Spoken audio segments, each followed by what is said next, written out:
Om Namo Bhagavate Vasudevaya.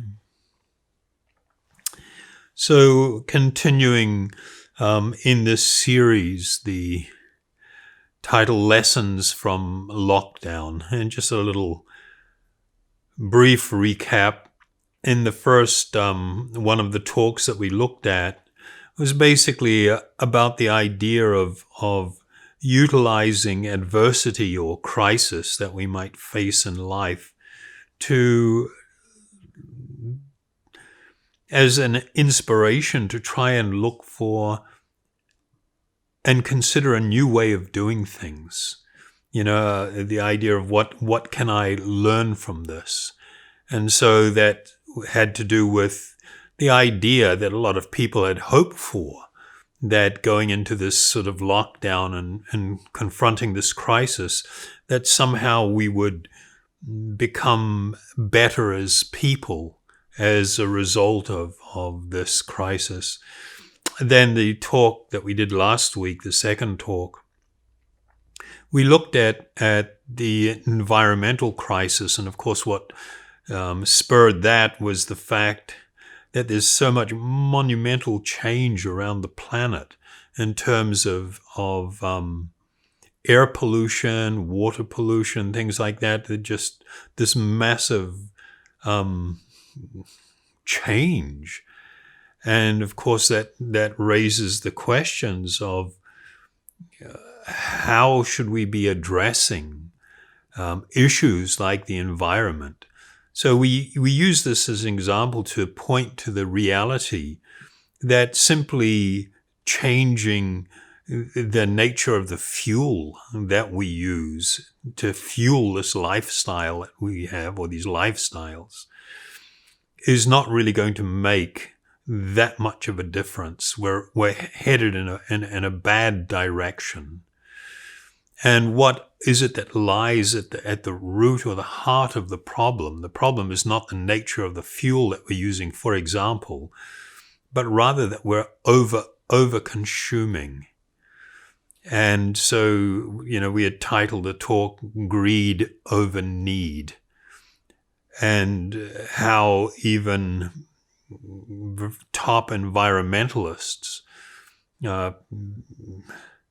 have, pointed out that the root problem that we may be suffering from, it's not so much an environmental crisis as a spiritual crisis, that we as people are faced with this great emptiness that we're just seeking to fill through consumption of so many things.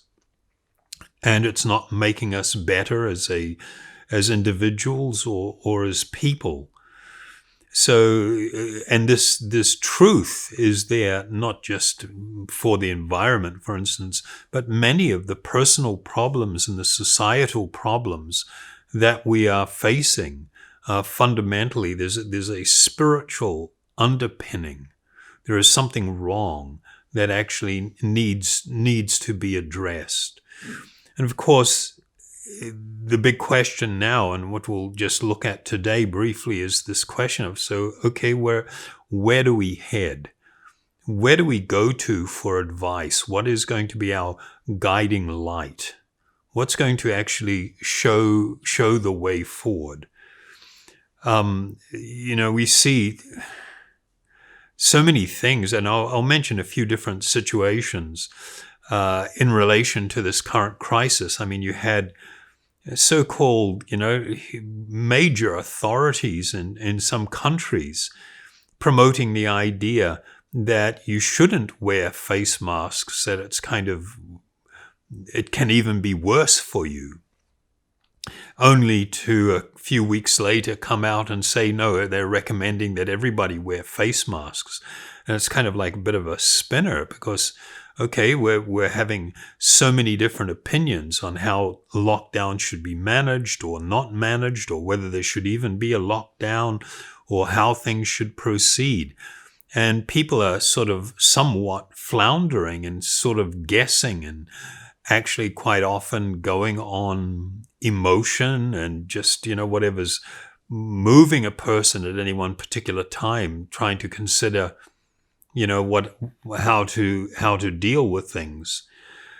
But, we're, we have difficulty actually seeing with clarity if we have already bought into a certain type of messaging. For instance, the idea that if you can consume more, you'll be happy. This is a pervasive idea. It's really pervasive. It's on all the social platforms and the news, advertising, the way people deal with each other. We're constantly pushing and receiving and having this idea reinforced that somehow if we consume more, we are going to be happy. And so when we hear something that's not aligned with that message, then it's sort of either it's going to bring doubts or we're going to sort of like just discard that message because it doesn't personally appeal. It's not in line with this other messaging that I've sort of bought into. And what that points to is the reality of how we lose objectivity and why there is a need for some guiding light. If I accept the fact that I am deeply influenced on many levels by other people's opinions and ideas and other types of messaging, then the only way I'm going to really be able to get past that or cut through that rather is if there is some very clear guiding light that I'm embracing and going, okay, this is true and this is the way we should go. And it sort of keeps me on course. So that problem, though, of the nature of our conditioning and the messaging that we're receiving, it's far more profound and deeper than any of us kind of realize. There's a professor from Harvard who wrote a book called The Age of Surveillance Capitalism. That sounds really ominous, and the reality is it is quite ominous. And, one example is how pervasive surveillance capital, well, maybe I will just look at that term a little bit.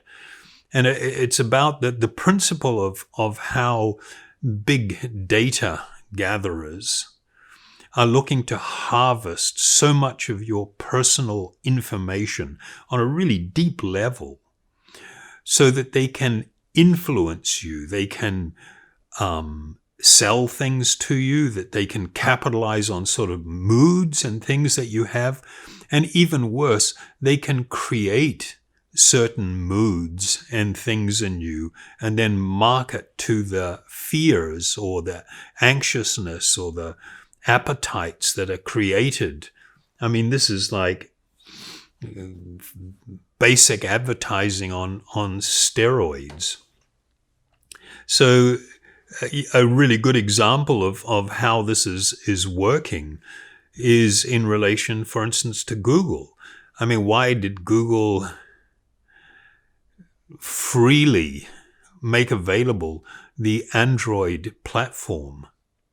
And I think the figure is something like 90% of the phones in the world are utilizing Android. When they first began, when it was first developed, there were a lot of ideas within Google that this becomes a new revenue stream for them. Perhaps they could sell phones with this already loaded. This would be just a whole new revenue stream for them. But there were other minds that prevailed and said that if we could make this available as close to zero cost as possible, that's even better for us. And the idea is, well, okay, why would you want to do that? What's the significance of doing that? And it has to do with the ability of this platform to harvest data. So they have these terms like behavioral surplus, and it's a form of data that they seek to capture, where they're not just looking to find out where you've been. They are doing things like monitoring the cadence of people's speech, the volume increases or decreases, and associating it through artificial intelligence with different types of mood transformations. And what's happened now is that companies that used to make apps and things for phones have now been kind of like pushed into, because it's economically beneficial for them and it's easier for them to get their apps accepted and promoted, that the apps should also be designed to collect excess data from individuals to really pull as much as possible and pass that on to large data consumers. And in effect, what you're having is it's like a form of data robbery, where so much information you're putting out there every day, not just through the phone, but all kinds of smart devices. And I mean, cars are going this way, and there is this desire to just capture everything. And then using these advanced programming tools, they're going to make it so that they can capitalize and utilize that data. So, I think a good example of that, there was a couple of years ago, I think it was, where Google, it was Facebook execs offered marketing executives in Australia a new kind of potential or capacity. They said they had an unbelievable amount of data on 6.6 million users, mostly in Australia and some in New Zealand. And they said that with the amount of data they had, they can actually predict mood swings. And then they could pass on that information to people who could then try to capitalize on it. And this lady from Harvard gave this example that, for instance, somebody might be going out on a date and they're new to the dating world, or they're feeling very insecure about themselves. And just through their body language and the changes that they're, manifesting and just the ordinary things that they're doing, that the devices can really pick up on this. And then they can push this to a particular advertiser, somebody who's advertising a product, and say, here is a person that's really vulnerable right now. Why don't you shoot them off a product that can be a confidence boost? And so somebody shoots them off a product, a shirt, some fantastic new leather jacket or something that somebody feels is going to make a difference and make it easier for them to negotiate this social relationship they're seeking to develop, with this date. This is not an exaggeration. We've got two sort of examples. I remember there was one in America where they talked about a young woman who started ordering, there was a change in the shampoo that she was using, went from something that was highly fragrant to something that was almost fragrance-free, plus other sort of things. And they predicted, or the machines predicted, that she was potentially pregnant. Because when you become pregnant, quite often, your sensory receptors are sort of like peaking a little bit. And so there's this tendency to want to dial things down. And the girl's father started getting advertisements pushed to him for baby gifts. And the father was just like astonished. How come I'm getting these things? And asked the daughter, are you pregnant? And she said, no.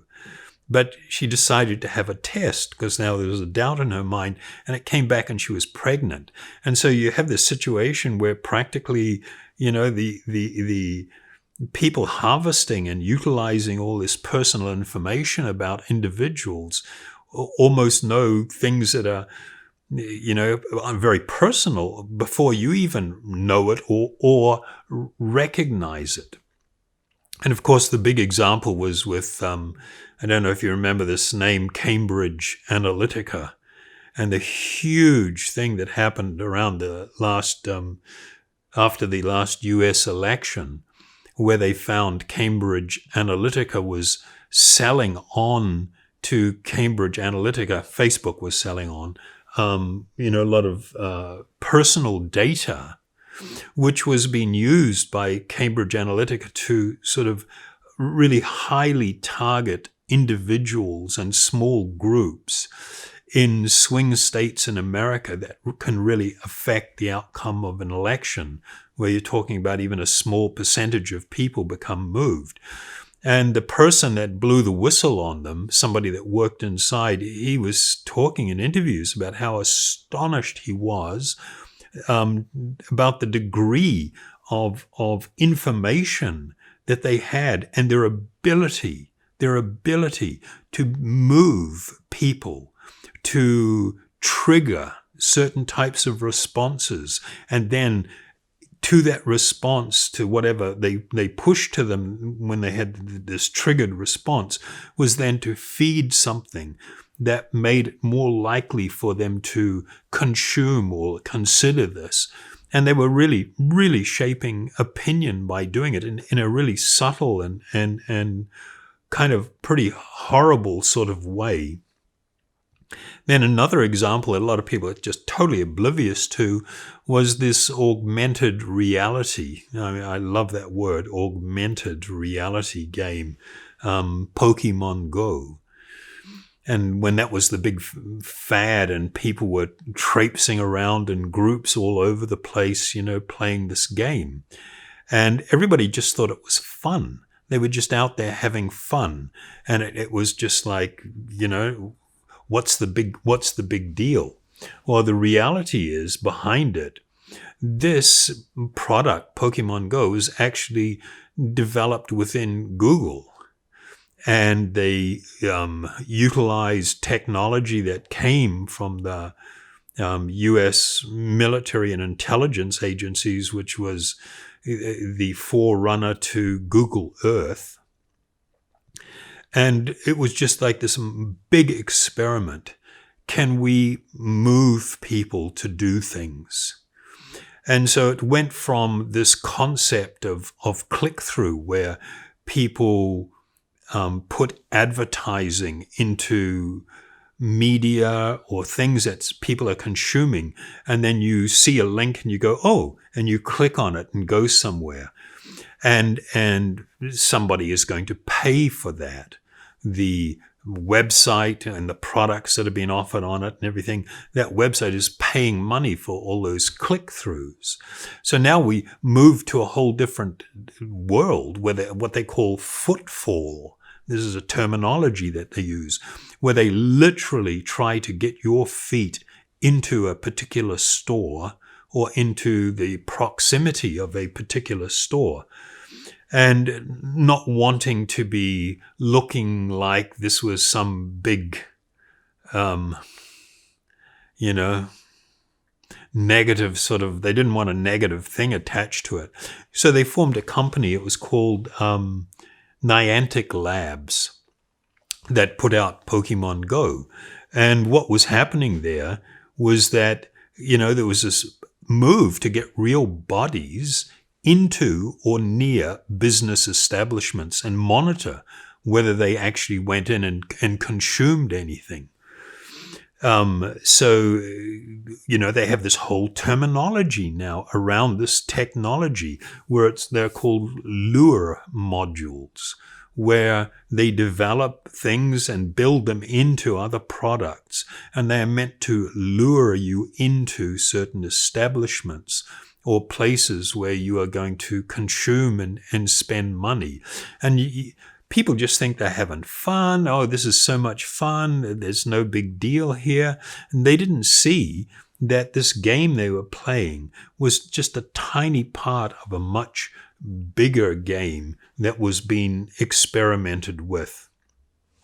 So we're very much, and increasingly more and more so, being fed these kind of messages, buy this, do that.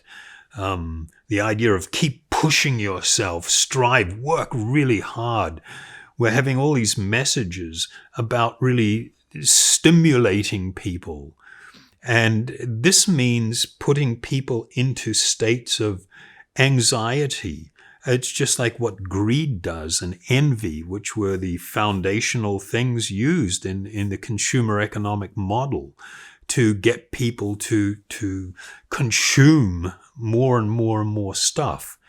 It requires that people basically become unhappy or feel unhappy, feel that there is something really wrong in their life. There is something very, very much missing. But I'll just ask you to consider this. And this is a little story about Albert Einstein. I mean, everybody would probably agree that he was one of the most brilliant minds of the last century. There's probably no doubt about that. And he was visiting Japan. It was in 1922. And a bellboy came to his room to deliver some message. And he felt around in his pockets. He didn't have any money. And so he did this extraordinary thing. He took a piece of the notepad on the desk in his room, and he wrote a little, which is fundamentally a formula for happiness.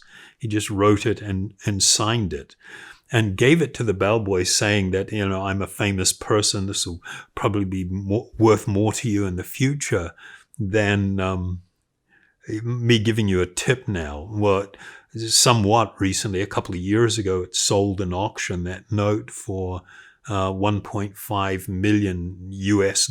So he was absolutely correct in that. The message that he wrote is actually quite extraordinary. And it goes completely against the grain of where society is heading and what we are being told we need to be doing. This idea, buy this, do this, get that, achieve this, work really hard. This constant, and then you will be happy.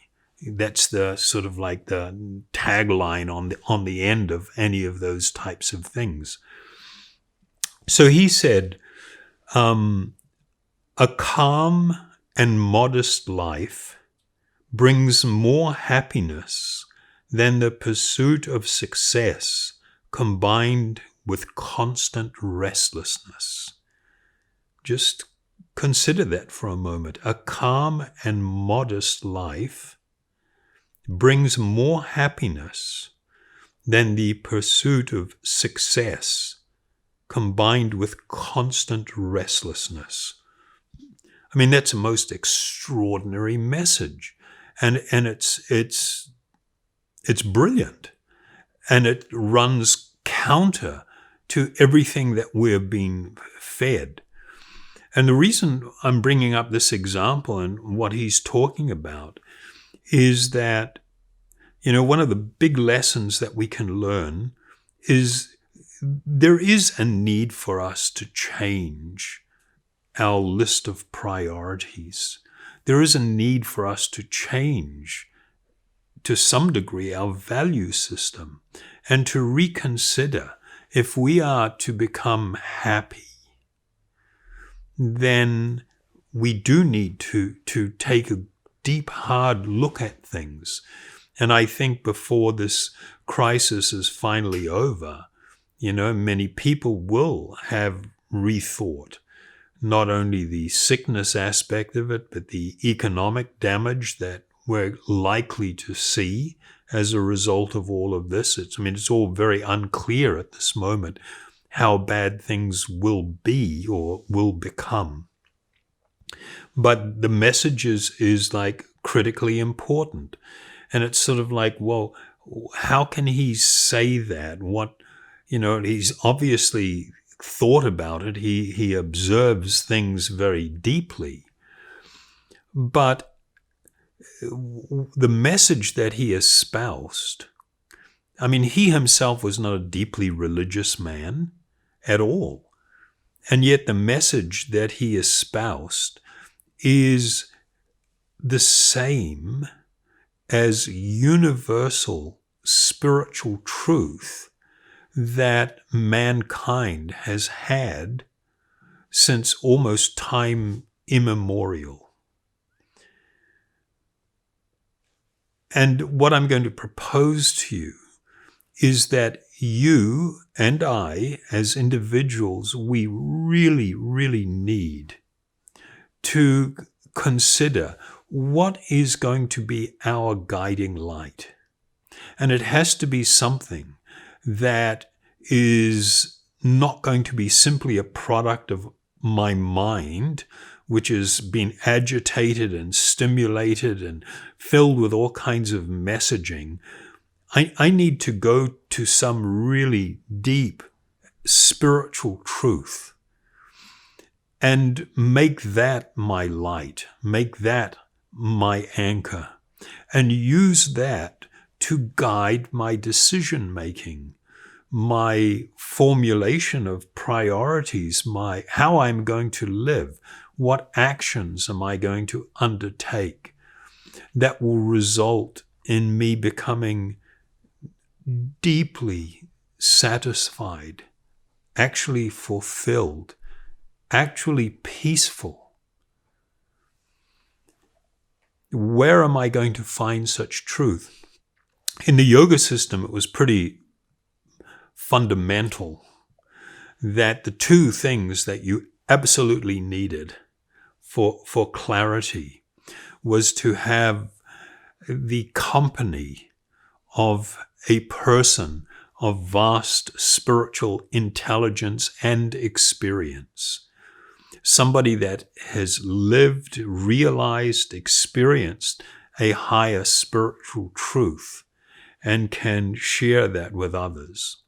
But the foundation of what was taught by such teachers who were very saintly in nature, that underlying truth that they spoke of was to be found in ancient spiritual texts that carried these messages, these eternal messages that are always available for all of mankind to help us see our way through the fog and the mist, through the dangerous waters, to a place of calm, a place of happiness and fulfillment. So in this regard, I just wanted to read a verse from the Bhagavad Gita. The Bhagavad Gita is probably one of the most well-known of ancient yogic texts. And the message that it delivers, has been admired by great minds for centuries, for thousands of years in reality. What the Bhagavad Gita says in relation to what Einstein had just proposed and some of the things that we've been talking about, they have this verse that a person who is not disturbed by the incessant flow of desires that enter like rivers into the ocean, which is ever being filled but is always still, that person alone can achieve peace, and not the person who strives to satisfy such desires. And this is just like, what? This is just like radically different than things that we've been hearing. And they have this just wonderful comparison to an ocean. I mean, if you've seen some of the great rivers of the world, the Yangtze, the Ganges, the Ganga, the Amazon River, rivers that are like, 50 or 100 kilometers wide or more at their mouth, and just vast amounts of water flowing into the ocean. I mean, vast amounts where a couple of kilometers offshore you can dip into the water and it's somewhat, if not relatively, still fresh water, even though you're in the ocean itself, because it's so the volume is so great. And even though there's so many rivers rushing into the oceans maintain themselves in this calm state. And we are asked to become like that ocean, to learn to actually tolerate desires. The flood of desires are always going to be there, even without all this, high technology stimulation that we're getting these days. Still, the flood of desires are going to be there. And in this verse, it states that a person that who is not disturbed, they're not becoming disturbed by this incessant flow of desires, can alone achieve peace, and not the person or the man who strives to satisfy such desires. And this is just a radical idea. If you are being constantly stimulated and constantly being agitated by so many desires, seeking to fulfill those desires will not bring you peacefulness. It, in fact, has just the opposite effect. We're not talking about, people denying themselves so many things and, no, this is just a practical way to understand and begin looking at things. I can recognize that I may be agitated or stimulated by desire, but I don't have to chase it. I don't have to always follow it. And if I learn to become more tolerant of this, and in fact, if my life is more directed towards things that are more purposeful and meaningful, where I'm actually experiencing a deeper spiritual happiness and fulfillment, then I will have the opportunity to become truly peaceful. So for us to find this way forward, there is need for us as individuals, for ourselves, to find some actual guiding light, something that is going to help us cut through all of the clutter and din and noise and guide us towards the safe harbor of a peaceful and happy life. So with that, I would like to invite you to chant. This meditation, of course, is one of the principal ways in which a person can come to experience and achieve transcendental happiness. So we'll be singing the Gopala Govindarama Madana Mohana mantra. I'll sing it twice and then invite you to join in with me.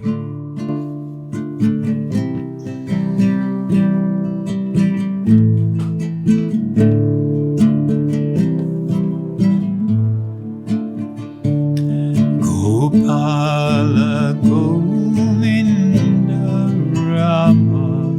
Madana Mohana Gopala Govindarama Madana Mohana Gopala Govindarama Madana Mohana Gopala Govindarama Madana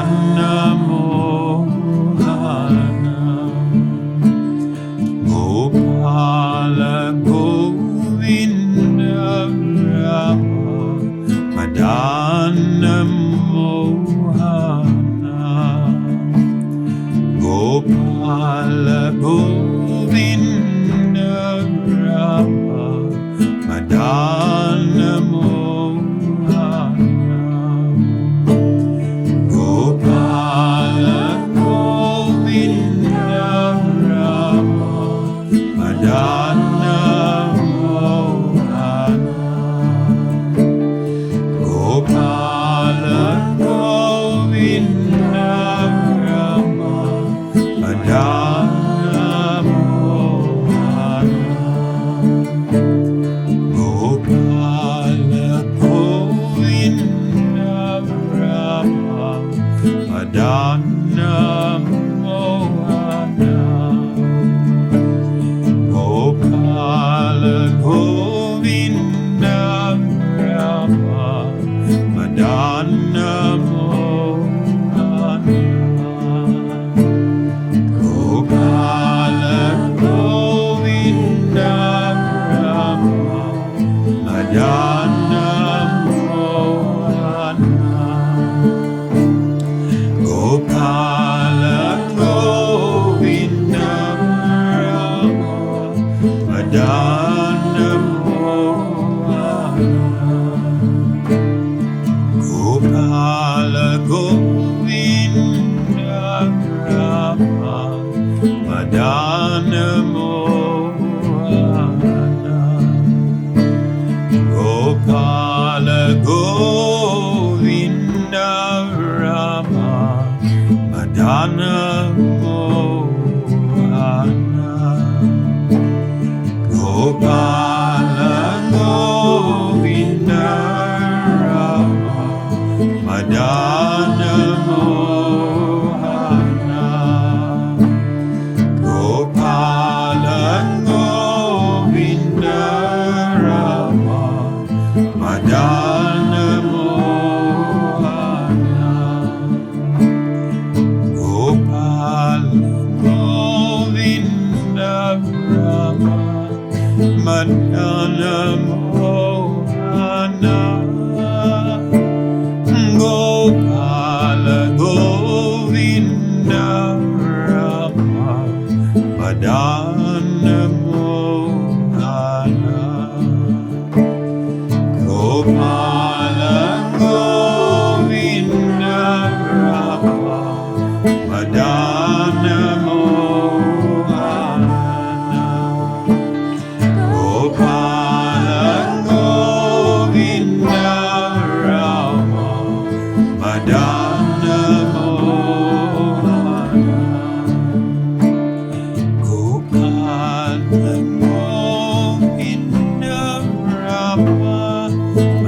Madana Mohana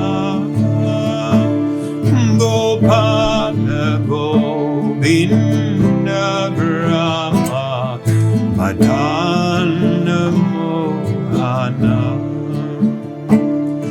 Gopala Govinda Rama Madana Mohana Gopala Govinda Rama Madana Mohana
Madana Mohana Gopala Govinda Rama Madana Mohana Gopala Govinda Rama Madana Mohana Gopala Govinda Rama Madana Mohana Gopala Govinda Rama Madana Mohana Gopala Govinda Rama Madana Mohana Gopala Govinda Rama Madana Mohana Gopala Govinda Rama Madana Mohana Gopala Govinda Rama Madana Mohana Gopala Govinda